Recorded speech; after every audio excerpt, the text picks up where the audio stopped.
people like Peter Gomez, people like even Joseph Santa Maria, and many community leaders is not say confused, but they have this what do you call this? How should I put it? They are a bit skeptical with the word Christian. That we cannot use to describe the language because it means Christian, it's sensitive, and it is a word that might lose the Portuguese connection to the language and the community. But for me, I say that is not a very logical answer because ake tempo nos abo nos disabo. First granddaughter. What did they call themselves? Number one, okay, what did they speak?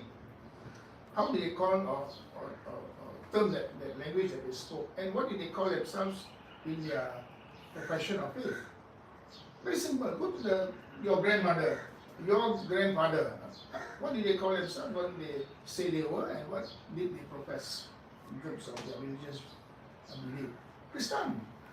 So okay, maybe you can say Christian is something that is more for internal use, but it is not a word that you should shun away from and say we speak Malacca Portuguese, which is also correct. But the Malacca Portuguese has got a name, like how they call Christi in Sri Lanka, meaning also of the Creole of Sri Lanka, Christi, also meaning Christian. So I don't see the what is the trying to, should I say, not use the word Christian and feeling that we should give in to others because it's sensitive. No compromise there. You are giving in on your own cultural identity. I don't agree with that. If it's Christian, so be it. That is why Christian identity. What is a Christian? Who is a Christian? And not only that, so many things in terms of Christian with today's context, in terms of faith, in terms of your understanding of your cultural identity, or maybe what do you call this, your language, your cuisine, your festivals, a lot of things, your customary practices, what you know of yourself. Very important, like what Joseph also had. I think he called that session Ping Yo or something.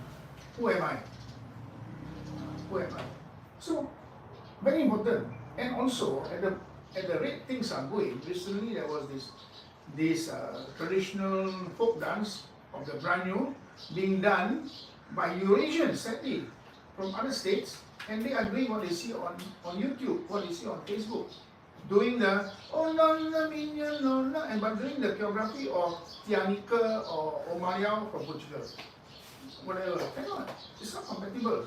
And luckily, that day at the kind of dinner or the workshop at Hilton to decide on this ASEAN Declaration on tourism of that value, okay. Anyway, I was so glad that this girl from newly found friend from Penang, Lubinia, she is actually a very professional, what do you call this, dance choreographer, and she's also like an artist. Okay, she knows what is right or what is suitable and what is not. So she in fact was not so happy. What are they doing?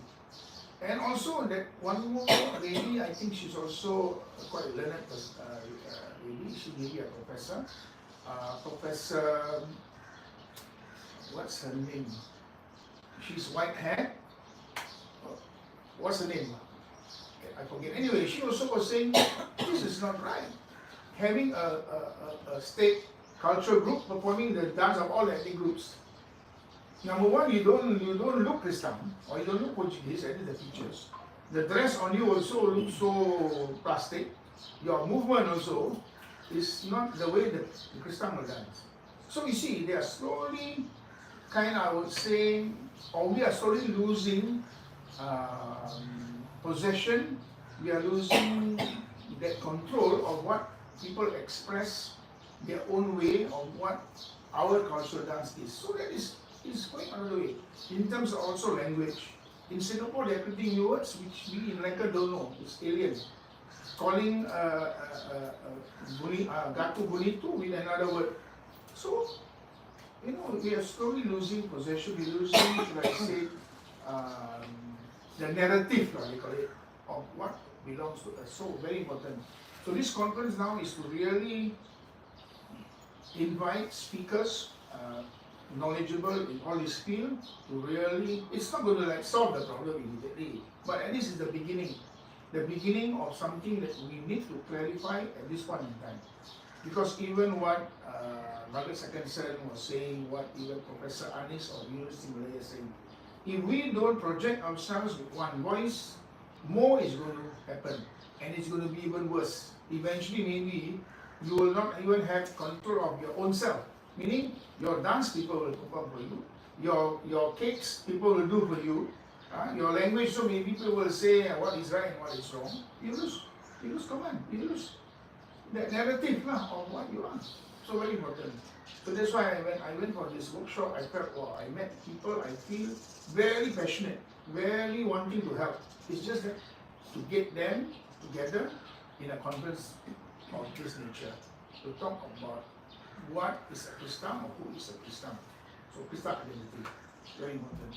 And that is the target next year, 2026. But Martin, let me tell you one thing. That is, I already happy a few times from my 23 years in Malacca. There is a confusion also between the locals. Is this yours? No, it is yours in Malacca, and already happening. Usually with Chinese. They talk with me about we are Portuguese, they have the settlement, you visit the settlement, they are Portuguese also. But then, for a few times, they say this, but they don't speak Portuguese, right? They speak Christian. So that is the thing that they are confused. They think they're speaking a different language. Already at least 2 times. Last time, it was a few days ago, after our conversation here, I think a great guy, Chinese. The same conversation, we are from Portugal, there's a settlement, there's Portuguese people there, you conquered the country many years ago, but they don't speak Portuguese, they speak Christian. Exactly. Okay? And the guy say, it's Filipino, right? Filipino. It's Filipino. Oh. So there is also this confusion for us that they think Christian is a different language, which is not because it's different because the base is Portuguese, right? The base is Portugal. So how you can deal with that, with this confusion that sometimes can happen on other races in Malaysia or in Malacca. Wait, let me put a bit more inside the frame. Wait. Because actually it's true, there is this confusion that they feel that Christian is totally different. Who's having this confusion? The Locals. Some people? Local. Chinese. My experience is with Chinese. Is with Chinese more. Okay. So how can you protect? You see, how can you defend the Portuguese culture? And the other guys have a perception that Christian is something totally different, and it's not. Okay. Take Oliver for example. Oliver, a simple story. What did your father speak? What did your father speak? What did your father speak? Oh, my father speak Christian lah. Christian. Okay. You are very sure, very should I say, sure that your father spoke Christian. Any confusion with the word Christian that he was not speaking a local Portuguese language? Yeah, I don't know so clear. Okay, what I'm trying to say is like this. But Okay, he spoke Christian, but in his mind, was it one form of Portuguese language that he was speaking? I mean, I'm sure he knew, right? That he was speaking Portuguese. I'm not so sure of that. That is my experience, Malacca, for these 23 years. There is a big confusion of others. Okay. What is the for example, I give you my example. Just switch off because it's my voice. I don't need my voice in. Because, for example, I do 2 things in Portugal. In Portugal, when I write something about the Portuguese settlement and about the Portuguese Malacca, I put all this Malacca Portuguese, also known as Christian.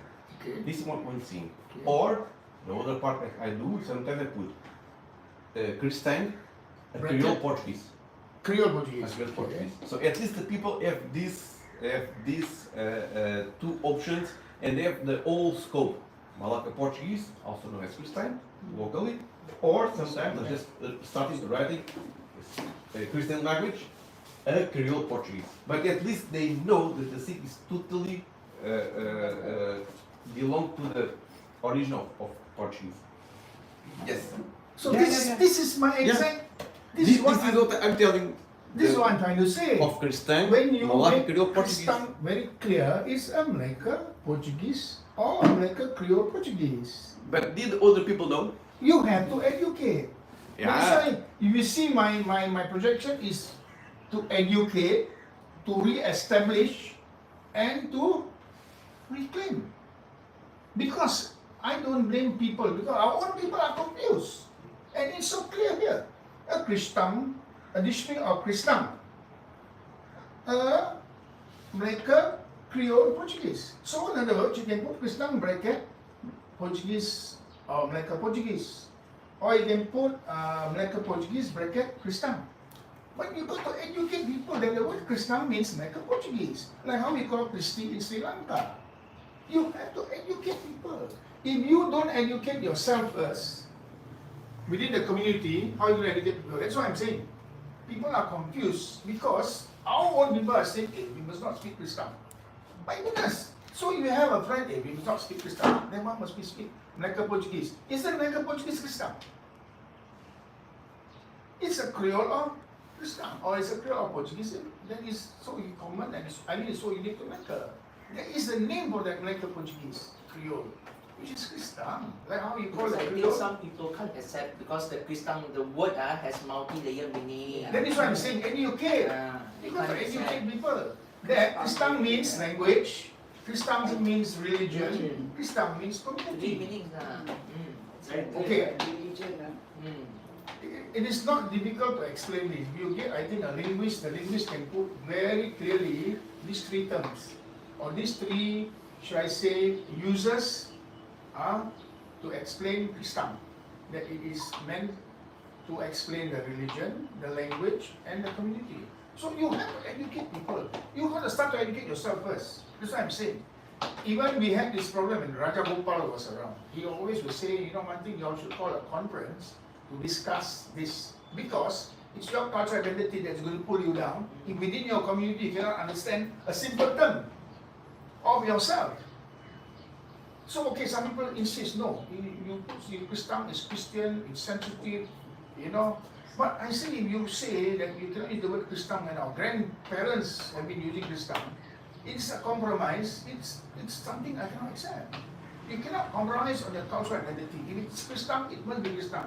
If people have a misunderstanding or confusion, you have to educate them what Christian means. And Martin, what was the alternative that they say? Portuguese? Well, Malacca Portuguese? Yes. What was the alternative? Some. Yes. Yeah, like a Portuguese is fine. You can say, I'm speaking like a Portuguese. But my question to you is, what is the name of your like a Portuguese? Like how you say your Creole Portuguese in Sri Lanka. Christian. You see, that's my point. There is a name for your Creole Portuguese of Malacca, which is Christian. So you cannot say we cannot use Christian because why it means Christian. Yes. How can you speak your religion or how can you speak religion? How can I say you're from Pakistan? How can you say I speak Christian? That logic doesn't make sense. You ask a linguist, you ask Alan Baxter. Alan Baxter, I think, can explain to you. So I think for the conference, the speaker to speak about Christian, this is the guy. He's the authority. He has done research. He's knowledgeable. This will be the guy to speak about Christian identity. Now, Christian identity is not only language. Christian identity is the whole thing. The works. You know what I mean? It's just one topic of Christian identity, that is language. It's religion, it's cuisine, it's your festival, it's your history. So it's a big bucket of a lot of different, should I say, points that we have to raise up. But Alan Baxter will be the best person. So that is why I'm trying to coincide and make it some early announcement. Once our AGM agree on this, I will start working. Now, luckily on that workshop I met a few good people, especially this Duncan guy from Think That. I think that guy is basically with Institute of Think City. Think City. I think he's very keen. I spoken to the guy. Think City, you know what is? What is Think City? You know what the purpose of the thing? Okay, Think City basically is like not straight. They are like a company, but they are directly under Khazanah. So their funding is very. Khazanah is an entity holder of Malaysia, so they are very strong. But Khazanah also have grants to give for cultural preservation and heritage promotion, but they cannot do it on their own. So one of the main people that engage is Think City. And Think City also look for projects to work on. So I did suggest about our thing, and I think they are quite keen. At least the planning part of it, the logistics and all that. And then I spoke to this guy from Singapore. I can't remember his name. I think Matthias. So okay, Matthias also, but he says he's more like a private freelance. So he introduced me to another guy that is in the Singapore Heritage Board. So another guy has to, so that guy, I think will be the guy. So what I say is, this can be our collaborators. This can be our people to maybe get the ball rolling. Okay, then I also got this girl from Penang. Okay, she is basically what do you call it? Performance artist. So she'll be a fantastic connection to expose our young people to new methods of learning arts. And then she belongs to a company. Her friend, I think Pita, her partner, her friend, they got 4 or 5 in the company. She is into what do you call this? Technology of how to do that kind of, when you put on the glasses, you can walk into a time tunnel. That kind of technology. Oh, fantastic. So she did a presentation there. So what I say is, we have the people around us. It's just that we have to reach out to them. We have to start organizing ourselves. Okay, we, like I say, always say we have known this, we have known that. Actually, you just have to go and find. You just got to ask. It is there. So that's why I'm saying that workshop was very good for me, a good exposure. The connection that I made, wow, I feel if we just sit on it, it's going to be a waste. And we have no time to waste because why? We don't have much time left to do our work as we are, in our advanced age. So now hopefully we can slowly try to pick some young people to do. I see a few potential. That girl, that Gloria's daughter, the other one, she's good. And I can see her interest. So she was saying, Uncle, I did this video, so I went for this camp video. These are the few I'm just marking. Another one, good singer, is that girl, what's her name? Laura's daughter, the other one. She also can play and sing. Music acumen is good. So these are a few people I'm spotting. Some can, but very playful, not focused. The others, okay, but these two I feel got good potential. It's just a matter of grooming them and getting right people to give them proper coaching and foundation. Got potential. Actually, this one girl I see, her mind is like her mother, very creative. Got very good creative. And I think she will be a very good person to do all this kind of archiving, recording. I think in the future definitely. And then we have people who want to volunteer to help, but it's only that we are not ready. This lady I think from Canada listening. She is, I think, a professional librarian. She said, anytime you have a project to set up a library, she's here. But the thing is, because they're overseas, so we cannot really depend on them physically. Maybe just a bit of advice, whatnot. But we need to find local people that are available, where we can meet more regularly and get things organized. Now this thing also can be done through virtually. No, we had the experience during the pandemic. Exactly. During the pandemic. So they can virtually give us advice to set up. But the thing is, sometimes physical presence is still important. Yeah. Because we don't know anything about how to set up. So, we can do all this virtual thing, but still, we have to depend on local, resources more than outside. Outside is just more advisory. They can really, give us a bit of share their experience. But Martin, so that is the target. but back to the Christian and you for the conference maybe next year, right, in June. But you deal with kids, Okay. What kids? How is your perception about this Christian identity on them? Okay, frankly speaking, I have a cousin, Andrew, our this Jennifer, the wife, our cousin.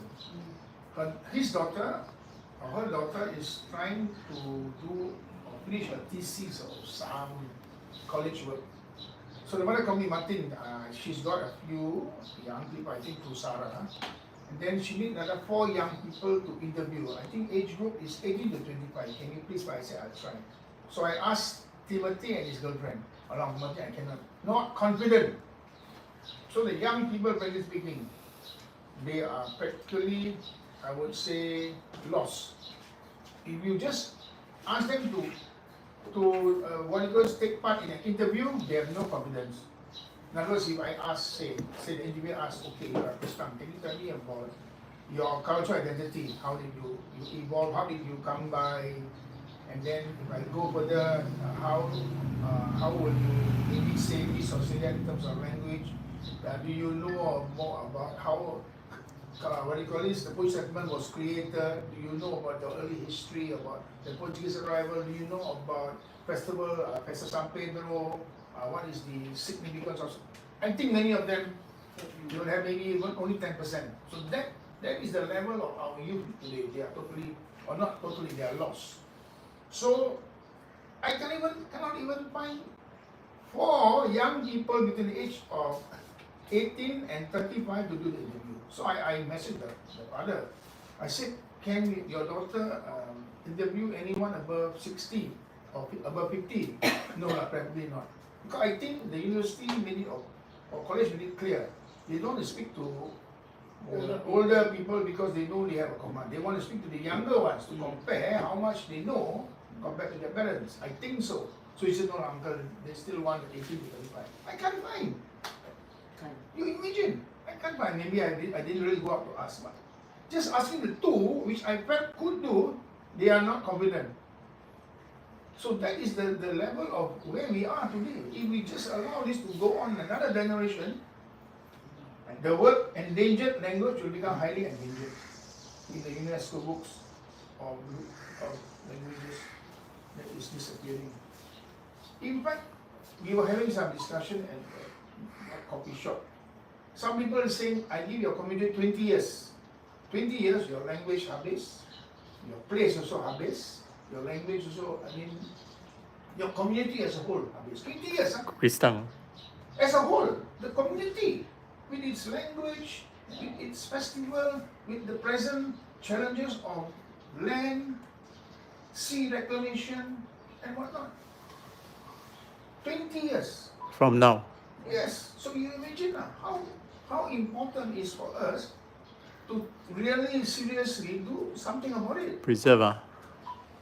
It's the community, not only language, and the whole community in 20 years will be so diluted or disintegrated. There is no way to bring back your identity like what's happening in Macau today. The example is there. What happened in maybe Flores, Teguh, or parts of Sri Lanka. You maybe have your cultural expression only in song, in dance. You don't know what you are singing also, like in Teguh. Gatu Matu. They don't know what is Gatu Matu. They only know it to sing it by heart. They will sing. But you ask them, I don't know. So that is the reality. And if you just want to still have a controversy with the word Christian, then I think we are heading the wrong way. That basic thing we have to overcome first. That's what Raja Gopal advised. That basic thing of what is Christian? Who is a Christian? That basic confusion, disagreement in the community have to be solved. You have also to get together to tell the government or whoever government agency that is performing your dance that it is the way that they should not, what they should and what they should not do. This is the right way. But you got to project yourself. You got to organize yourself. If you don't, nobody's going to do it for you. So, okay, luckily, I see there are some positive signs. People like Margaret Secondson, she's got so much of passion and concern. So she's contacted this Professor Anis, and then he's also in contact. So now slowly, hopefully, we can have some preliminary discussion, and then maybe do something, and then present it to the government or the authorities. That if the Chief Minister of Melaka wants to popularize the ronggeng again, he must first remember that ronggeng is not a purely a Malay dance form. It's got Portuguese elements and influence in it.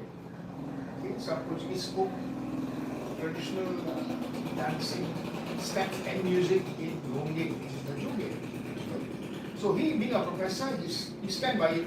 He's a Malay, but he stand by it.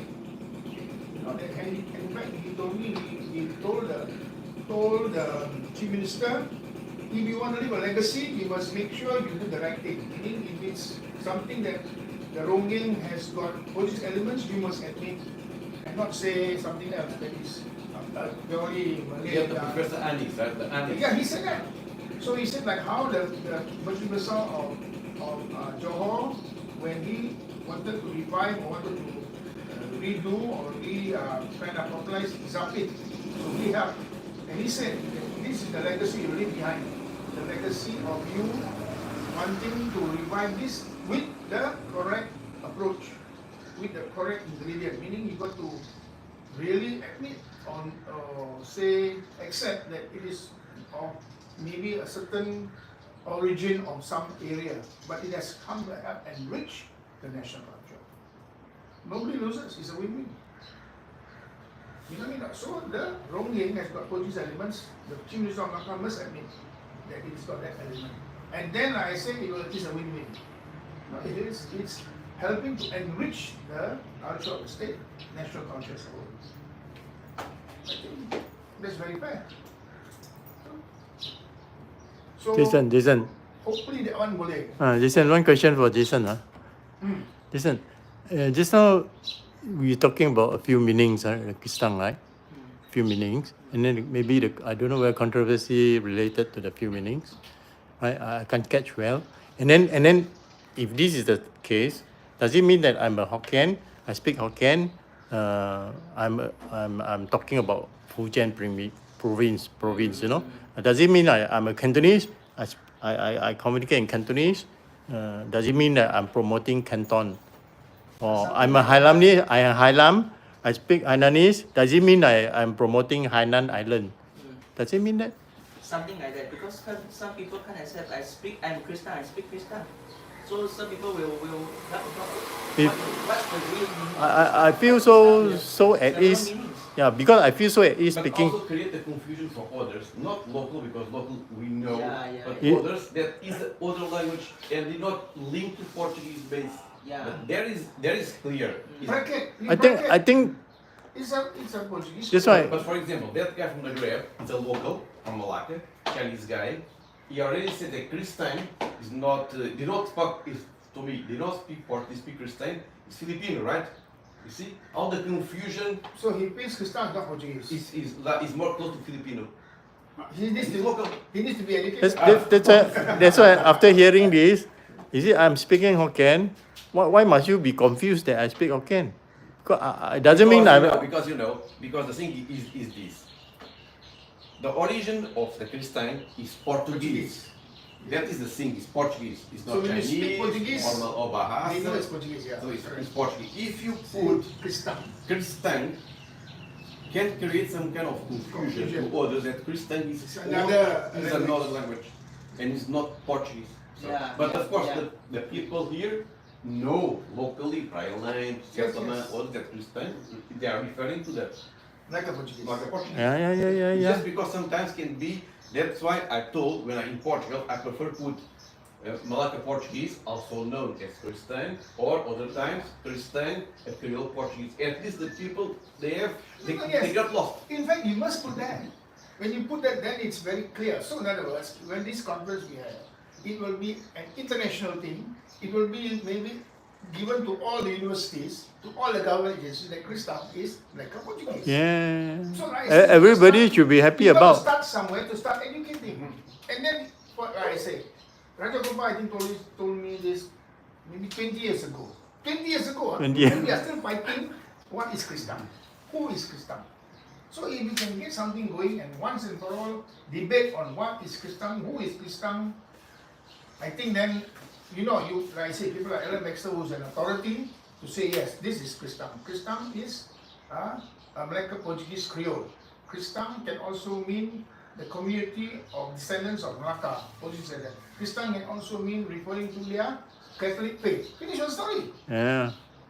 And it's published, it's in a book, it's circulated, and anybody who wants to argue, there's a document to describe what is Kristam. I think that can help solve a lot of confusion. As long as we don't do that, we will keep arguing, and leaders will become, like I say, going and having different, the unity thing. I give an example. Joseph, if Joseph he still insists, Peter Gomez still insists, and Peter Gomez is influenced by Joseph, and many people are influenced by Noel. And this guy don't believe, he argued with Noel Flix many times because of the word Kristam. But he stand by his word, he's saying that Kristam means like a Portuguese. So Kristam is a Creole of Portuguese that is unique to Melaka. It's a story. So he's the linguist that done research. The name of the Creole is called Kristam. Not any other thing. And you must not be, like I say, you must not compromise on that word and don't use Kristam and use Malacca Portuguese and Kristam is going to disappear. Cannot. It's a compromise to your cultural identity. That's why I don't agree. I keep saying no. You must use the word Kristam. But explain further. It's a Creole or Portuguese unique to Melaka. How to understand? It's a Creole of Portuguese unique to Melaka. Like a Portuguese Creole unique to Sri Lanka. Clear and no confusion. Or to Macau, Tebu or whatever. Clear. No, And clear, no And confusion. it's published. It's official document. And then this is the guy who will say, on my word. As a linguist, he's an authority. If you and I say, we'll say, who are we? We are not authority of the language. We are not a linguist, or we have not done our research based your paper to your credential. This guy can. So, would you want to believe Joseph, believe me, believe Peter Gomez, believe Noel, or believe him? Believe him. He's got the authority, he's Yeah. got the credential. So that's my point. So that's why I'm saying this is a very important topic that we have to clear before we want to start about the greater things. So I see. This is we are in the education stage of revival. Yes. Huh? We are actually now going through our second year renaissance. Yeah, we got to go. Revival lah. Okay, thank you. I'll keep in touch. On school this year. Okay. Hopefully Thursday lah. Good start lah. Good start. No, you have to. Good start. I feel you want to talk about, okay, sure. Thanks, coming. Or bigger things, or cooperation, you want to talk about identity, and all that lah. You got to solve these very basic issues at the core. Yes. You cannot go to Portugal and suddenly when you say Kristam, that's not the correct term. You cannot. You got to solve it at this level. Everybody must understand. Everybody must be made to understand. Then at least I feel that's one really solid element of unity already. Yeah. To agree on the word Kristam. And the word was not a controversy, like I said, during our grandmother's time. Yeah. So why is it now a problem? Why is it so confusing now? Our own leaders are making this confusion. Also, It was a communal language, right? Over here. everybody knew I hear. what is Kristam. Everybody knew. I cycle here last time, those days, 60s. Even in school, Kristam Grago. Kristam Grago. So it's synonymous. No, now no more because people feel that, sometimes some people are offensive. You call me Grago, I get angry. Those days people are like more simple people. Now we got a bit of pride. So when you call Grago, it's like, not a very good term. Like calling some Indian Kling lah. But actually Kling is not a bad word. It's actually also a word that is describing people from that part of India. So what I'm trying to say is the word is becoming less common because people feel offended when we call it. But anyway, my point is that word Kristam has been used for many generations without any confusion. But then it's because of our own leaders coming back and saying we must not speak Kristam, and that's where the confusion is starting. And some people even get very, very aggressive when you say you are speaking Kristam. What? I that pure, Who said we feeling Kristang? Like want to fight. Alamak. So yeah, because when they are so obsessed with the word Kristang, how can you be talking Christian? Because the word directly means Christian. So how can you say we speaking Christian? Within ourselves, we cannot agree on one thing. How we want to come, like I say, loggerheads. You want to clash, and you want to go and talk overseas. No, I think we got to put our house in order first before we can attempt to go overseas and say we are proud to be Christian. You don't say I'm proud to be Eurasian. I will ask you, what Eurasian are you? What kind of Eurasian? Can be Portuguese Eurasian, Dutch Eurasian, English Eurasian, Anglo, whatever lah. So you're descendant from the Portuguese, so you're Portuguese Eurasian. So I'm saying all these are basic things we have to solve. Basic things of land, basic things with regard to reclamation, basic things with the loss of command of language, basic things of people copying your dance and doing it wrongly. It's all basic things. We got to talk about it here now. And that is where the conference will come in. The conference will be an authority, at least to invite all these qualified speakers to speak about language loss, speak about cultural, should I say, bastardization. Yes, talk about maybe even cuisine, the loss of control of people cooking curry devil in Singapore. Same curry devil is a dish cooked from leftover meat. And Martin, just one more question. Crazy, huh? Why explain me? Why you do the Kontah Stori in Kristang? Okay, Kontah Stori session that we having here is just to should I say, is just to create interest to start speaking the language. No doubt we will speak more English, but wherever we can, we'll put in a bit of like cuma mona pala, or Dion Jafala, yo kabesa due, yo kabesa due. You know what I mean? So small snippets of Kristang. And if you feel that it has touched you, you want to remember the word, you jot down. So it's very spontaneous. Kontah Stori Kristang's method is spontaneous. When we come, we share stories. And then the story can just go anywhere. Like Mona got a lot of stories about her childhood, how she grew up, how she got involved in church, how she organized festivals with the choir, how they went for picnics. So it's spontaneous. The other class that I have on Thursday is, if you see the difference, Beng Prende Kristang, that is more formal. That is more younger people, it's more classroom. So we have maybe a format we follow.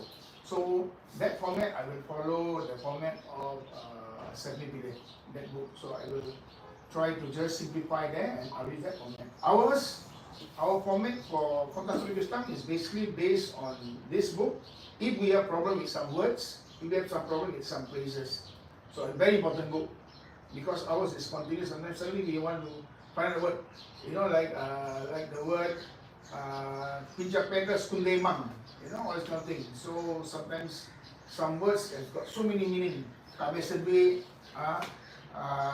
Bariga Pong, Bariga, all kinds, you know. So that is spontaneous. So the Kontah Kristang is basically spontaneous of learning the language through just stories, just through some spontaneous phrases, words, and we just expand on it. So it's a fun way of learning. Okay. So anyway, that's the story. Actually,